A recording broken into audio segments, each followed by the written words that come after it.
My cousin slept with my wife while living in the house I paid for. Then my aunt called me toxic, so I stepped back and let karma do the destruction.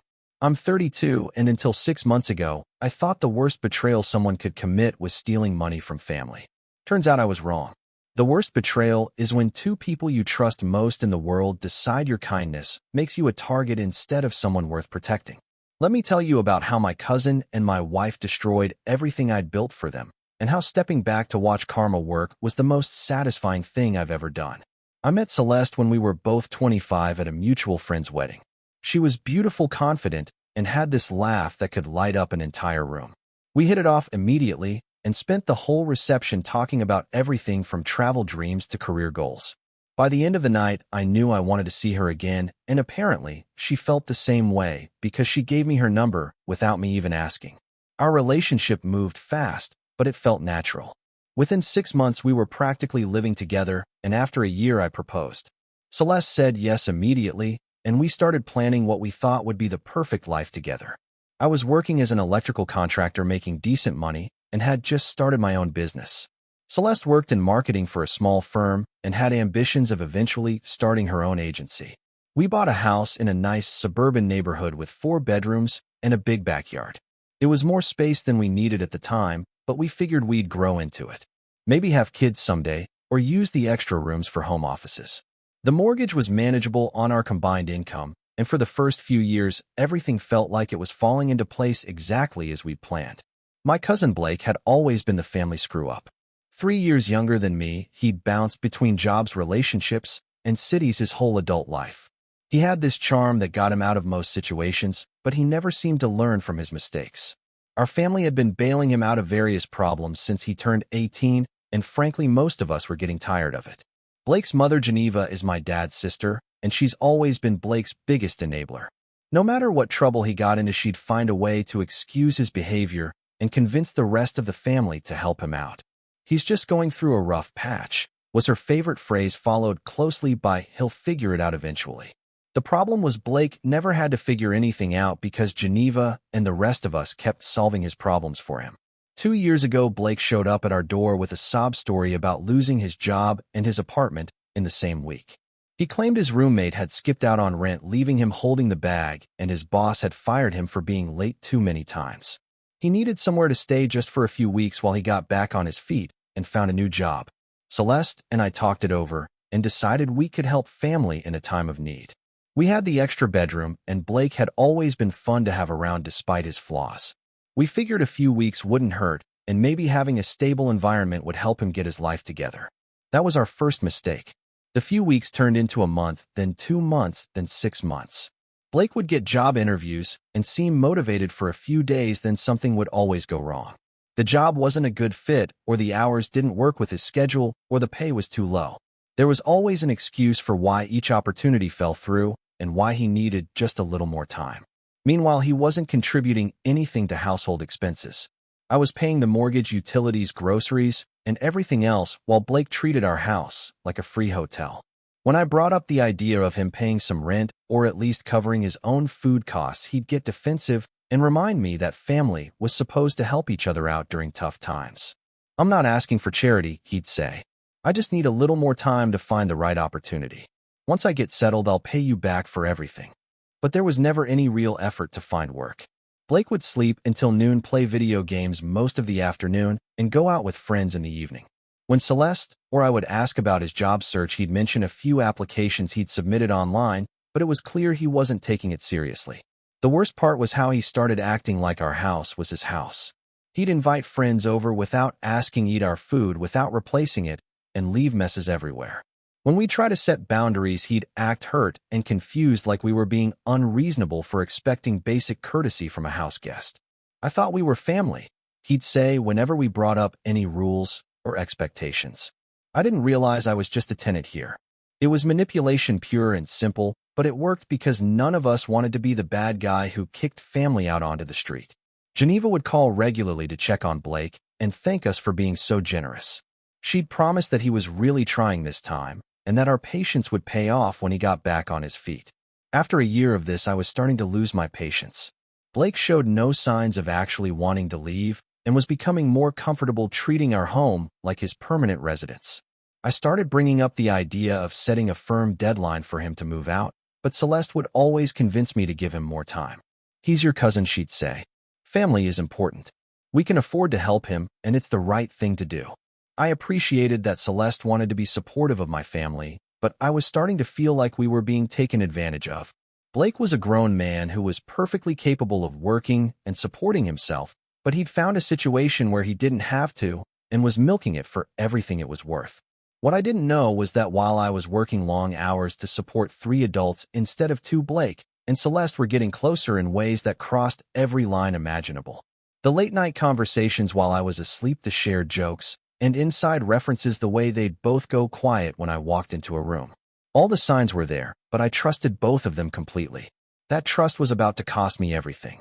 The first real sign that something was wrong came about 18 months into Blake's stay with us. I'd been working a big commercial project that required long hours and occasional overnight trips to job sites in other cities. It was good money, but it meant leaving Celeste and Blake alone in the house more than usual. I didn't think anything of it at the time because I trusted my wife and my cousin completely. When I'd come home from these trips, I noticed small changes in the dynamic between Blake and Celeste. They seemed more comfortable with each other, almost conspiratorial in their interactions. They'd share looks across the dinner table or laugh at jokes that didn't seem funny to me. When I'd ask what was so amusing, they'd both claim it was nothing important, just some silly thing that had happened while I was away. Blake had also become more territorial about certain areas of the house. He'd get annoyed if I used the living room television when he wanted to watch something, or if I worked late in the home office that adjoined his bedroom. He'd make comments about needing privacy and personal space, as if he was paying rent and had equal claim to our home. "Can you keep it down in there?" he'd say when I was on work calls in my own office. "Some of us are trying to relax." The audacity was staggering, but whenever I'd bring it up to Celeste, she'd minimize it as Blake just feeling stressed about his job situation. She'd suggest that maybe I was being a little too hard on him, and that we should try to be more understanding of what he was going through. "He's been looking for work for over a year," she'd say. "That has to be really hard on his self-esteem. Maybe if we're more supportive, he'll have better luck." But Blake wasn't looking for work. Not really. He'd occasionally mention an interview or an application, but there was never any follow-through. He'd sleep until noon, spend the afternoon playing video games or watching television, and go out with friends in the evening. It was the lifestyle of someone who had no responsibilities and no consequences for his choices. Meanwhile, I was working 60-hour weeks to keep up with the mortgage and household expenses for 3 adults.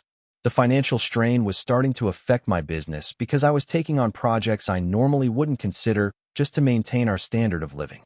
But every time I brought up Blake contributing financially or setting a move-out date, Celeste would convince me to wait a little longer. I started noticing other strange things around the house that individually seemed insignificant, but together formed a pattern that should have alarmed me. Blake would emerge from the kitchen whenever I came home, like he'd been waiting to see when I'd arrive. Celeste started spending more time in common areas of the house instead of our bedroom when I was home. They'd both suddenly become very interested in my work schedule, asking detailed questions about when I'd be leaving and when I'd be back. "Just planning dinner," Celeste would say when I asked why she needed to know my exact schedule. "I want to make sure we eat together as a family when possible." Family. The word started to sound different coming from both of them, like they'd created their own definition that didn't include me in the same way. Blake would use it to justify his presence in our home and his lack of contribution, while Celeste used it to justify giving him more time and more chances. The breaking point should have been when I found Blake using my home office computer to browse dating websites. I'd come home early from a job site and found him sitting at my desk scrolling through profiles of women and messaging them using pickup lines that made my skin crawl. When I confronted him about it, he acted like it was no big deal.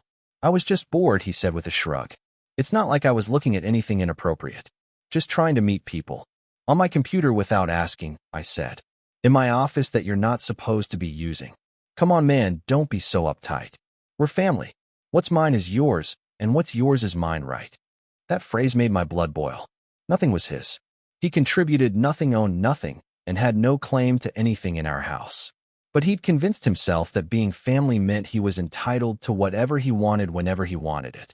When I told Celeste about the incident, she didn't seem as bothered by it as I expected. She agreed that Blake should have asked permission, but she didn't think it was worth making a big deal over. She suggested that maybe we could set up a separate user account on the computer so Blake could use it without accessing my work files. He's probably just lonely, she said.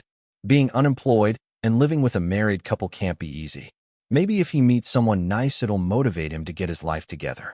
I should have realized then that Celeste's attitude toward Blake had shifted in ways that should have concerned me.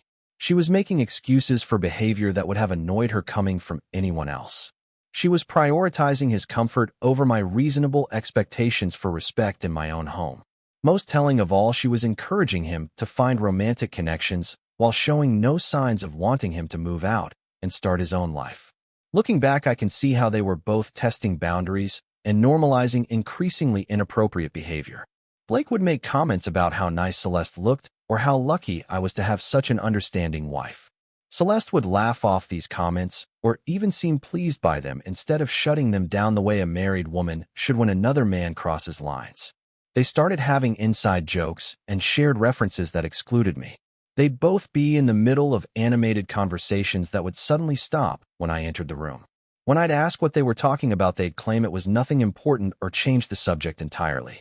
The most obvious red flag was how they both became very interested in my travel schedule. Blake would ask casual questions about upcoming projects that required overnight trips. Celeste would suddenly become very supportive of me taking on jobs that meant more time away from home, even though she'd previously complained about my long hours.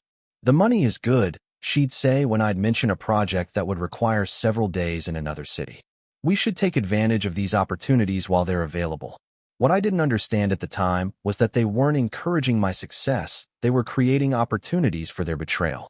Every business trip I took, every late night at the office, every moment I spent working to support our household was time they could spend together without worrying about being caught. The truth came out on a Thursday evening in March. I'd been scheduled to work late on a project, but the client canceled at the last minute due to a permit issue. Instead of calling ahead, I decided to surprise Celeste with takeout from her favorite restaurant and maybe spend a quiet evening together since we'd both been so busy lately. I pulled into our driveway around 7:30 and noticed that all the lights in the house were off except for the ones in our bedroom. That struck me as odd because Celeste usually worked in the living room in the evenings and Blake practically lived in front of the television. But I figured maybe they'd both gone to bed early or were out somewhere together. I used my key to enter through the front door and immediately heard sounds that made my stomach drop. Voices coming from upstairs, specifically from our bedroom. Not conversation, but the unmistakable sounds of two people being intimate. For a moment, I thought maybe Celeste was watching something on television, but as I stood there listening, I realized I was hearing Blake's voice mixed with my wife's. I dropped the takeout bags on the floor and walked upstairs feeling like I was moving through a nightmare. The bedroom door was partially open, and I could see inside without being seen. Blake and Celeste were in our bed together, completely naked and clearly having sex. They were so focused on each other that they didn't notice me standing in the hallway watching my entire life fall apart. I stood there for maybe 30 seconds trying to process what I was seeing. This wasn't a moment of weakness or a mistake that had gotten out of hand. They were comfortable with each other in a way that suggested this had been going on for a while. The way they moved together, the things they said to each other, the complete lack of guilt or hesitation in their actions. This was a full-blown affair that had been happening under my roof while I worked to support both of them. Finally, I cleared my throat loudly. They both turned toward the door, and the looks on their faces told me everything I needed to know. Not surprise or guilt, but annoyance at being interrupted. Like I was the one who didn't belong in my own bedroom. How long? I asked, keeping my voice steady despite the rage building in my chest. Neither of them answered immediately. They just stared at me like deer caught in headlights while I waited for someone to explain how two people I trusted completely had decided to betray me in the worst possible way. The silence in that bedroom felt like it lasted forever, but was probably only a few seconds. Blake was the first to speak, and his words were exactly what I should have expected from someone who'd spent 2 years taking advantage of my generosity. "Look, man, this isn't what it looks like," he said, sitting up in my bed next to my wife. "We were just talking and things got a little out of hand. It doesn't mean anything." The audacity was breathtaking. I'd just caught them having sex in my bedroom, and he was trying to convince me it was some kind of accident. Like they'd accidentally fallen into bed together and accidentally removed all their clothes and accidentally spent what looked like a significant amount of time being intimate. How long has this been going on? I asked again, looking directly at Celeste. She at least had the decency to look ashamed, but her answer was devastating. About 6 months, she whispered. We didn't plan for it to happen. We just connected, and one thing led to another. 6 months. Half a year of betrayal while I worked overtime to support both of them. Half a year of coming home to two people who were lying to my face every single day. Half a year of them sharing my house, my food, my utilities, and apparently my bed, while I was out earning the money that made their affair possible. Get out, I said to Blake. Both of you get out of my house right now. Come on, don't overreact, Blake said, still trying to minimize what I'd witnessed. We can work this out like adults. Nobody has to do anything drastic here. You want to know what's drastic? I said, my voice getting louder. Drastic is sleeping with your cousin's wife while he's working to keep a roof over your head. Drastic is betraying the person who's been supporting you for 2 years. Get your clothes and get out. Celeste started crying and begging me not to make any hasty decisions. She said she was sorry and that it had been a mistake and that we could work through this if I just gave her a chance to explain. But there was nothing to explain. She'd made a choice to betray our marriage with my own cousin, and no amount of tears was going to undo that. Blake got dressed quickly and started gathering his things from around the house. He kept trying to talk to me while he packed, acting like this was some minor disagreement that would blow over in a few days. He even had the nerve to ask if he could leave some of his stuff in the garage temporarily since he didn't have anywhere else to store it. You have 5 minutes to get everything you own out of my house, I told him. Anything you leave behind is going in the trash. You're being unreasonable, he said. I know you're upset, but we're family. This doesn't have to ruin everything between us. Family. He was talking about family while he'd been sleeping with my wife in my bed. The word meant nothing coming from someone who'd proven he had no understanding of loyalty or respect or basic human decency. Celeste tried a different approach. She said she needed time to think and figure out what she wanted to do. She suggested maybe we could try counseling or take a break from each other while we work through our feelings. She talked about our history together and all the good times we'd shared, as if those memories could somehow erase what she'd done. I love you, she said through her tears. This thing with Blake doesn't change that. We can fix this if you just give us a chance. But I was done giving chances. Done being the understanding husband who made excuses for other people's bad behavior. Done supporting people who saw my kindness as weakness and my trust as something they could exploit without consequences. You can stay tonight, I told Celeste. But tomorrow you need to figure out where you're going to live because it won't be here. Blake left that night, and I haven't spoken to him since. Celeste tried for several days to convince me to reconsider, but my mind was made up. She'd crossed a line that couldn't be uncrossed, and I wasn't interested in trying to rebuild trust with someone who'd proven they didn't deserve it. The divorce proceedings started immediately. I hired a good lawyer and made it clear that I wanted Celeste out of my life as completely as possible. She tried to claim she deserved half of everything, including the house, but her affair with Blake, while we were married, complicated things significantly. In the end, she got far less than she would have if she'd just been honest about wanting to leave. But the real drama started when Geneva found out what had happened. Instead of being horrified that her son had betrayed family in such a devastating way, she decided that I was the problem. According to Geneva, I was being vindictive and cruel by cutting Blake out of my life. She said family was supposed to forgive each other, and that I was overreacting to what she called a simple mistake. Blake feels terrible about what happened. She told me during a phone call that I should have ended immediately. He knows he messed up, but you're being toxic by holding this grudge. He's your cousin and he needs your support right now. Toxic. I was toxic for being upset that my cousin had slept with my wife while living in my house rent-free. I was toxic for refusing to continue supporting someone who'd betrayed me in the worst possible way. According to Geneva, the real problem wasn't Blake's complete lack of character, it was my unwillingness to pretend it never happened. He doesn't have anywhere to go, she continued. His whole life has fallen apart because of this mistake, and you're the only family member who can help him get back on his feet. He can get a job and support himself like every other adult, I replied. I'm not responsible for fixing the consequences of his choices. You're being selfish, Geneva said. Blake has always looked up to you, and now, when he needs you most, you're abandoning him. This isn't the person your father raised you to be. That was the last conversation I had with Geneva. If she wanted to enable Blake's behavior and make excuses for his complete lack of character, that was her choice. But I wasn't going to be guilted into supporting someone who'd proven they couldn't be trusted. I learned later that Blake had moved in with Geneva temporarily, but that living situation hadn't lasted long. Apparently, even his own mother got tired of his attitude and lack of contribution after a few months. He'd bounced between family members and friends since then, but nobody was willing to put up with his behavior for extended periods. Meanwhile, I focused on rebuilding my life. The divorce was finalized, the house was mine, and my business was thriving without the financial strain of supporting 2 additional adults. I started dating again after about a year and eventually met someone who appreciated loyalty and honesty as much as I did. The karma was just getting started. About a year after I'd kicked Blake and Celeste out of my house, I started hearing through family gossip that their relationship wasn't going as well as they'd probably hoped. Apparently, the passion that had driven them to betray me wasn't enough to sustain a real relationship when they actually had to deal with adult responsibilities and consequences.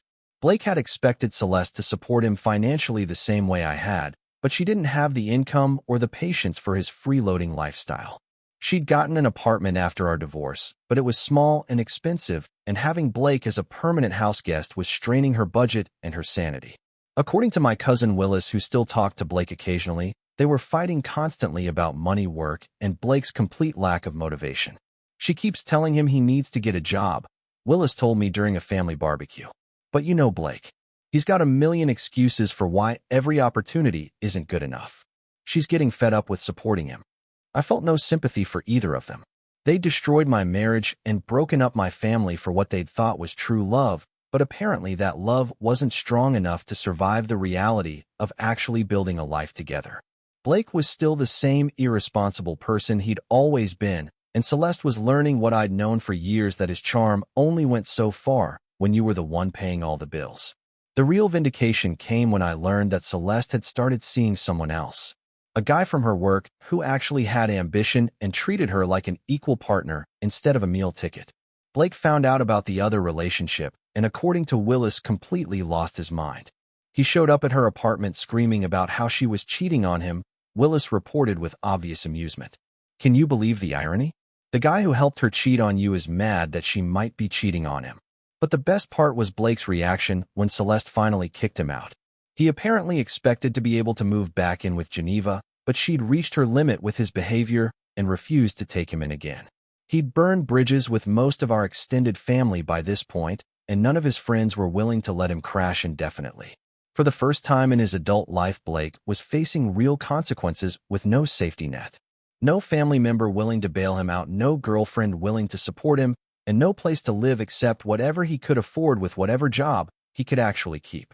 It was a harsh introduction to the adult world that the rest of us had been navigating for years.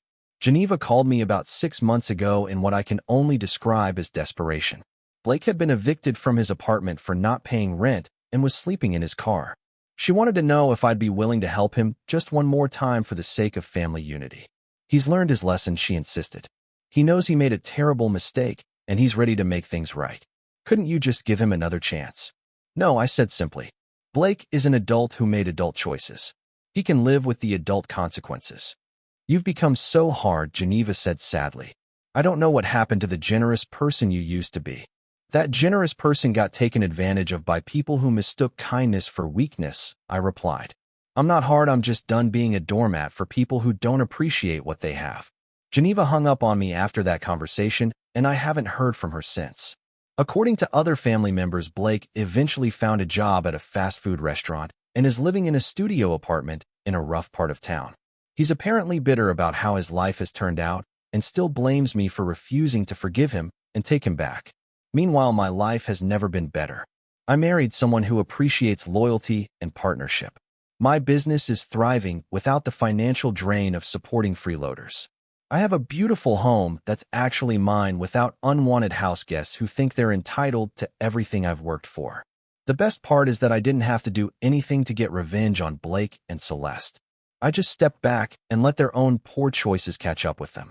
Blake's inability to take responsibility for his actions and support himself eventually cost him everything, including the relationship he'd betrayed me for.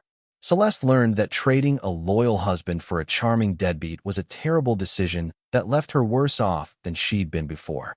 They thought they were so clever sneaking around behind my back and taking advantage of my trust. They thought they'd found something special that justified destroying my marriage and breaking up my family. But what they'd actually found was each other, and it turned out that wasn't worth very much when the novelty wore off and real life set in. I occasionally run into people who knew all three of us, and they always want to know if I feel vindicated by how things turned out.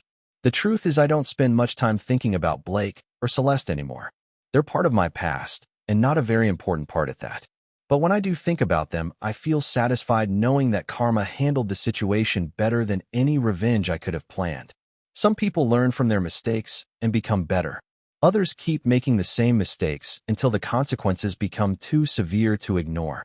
Blake and Celeste fell into the second category, and their lives reflect the choices they made.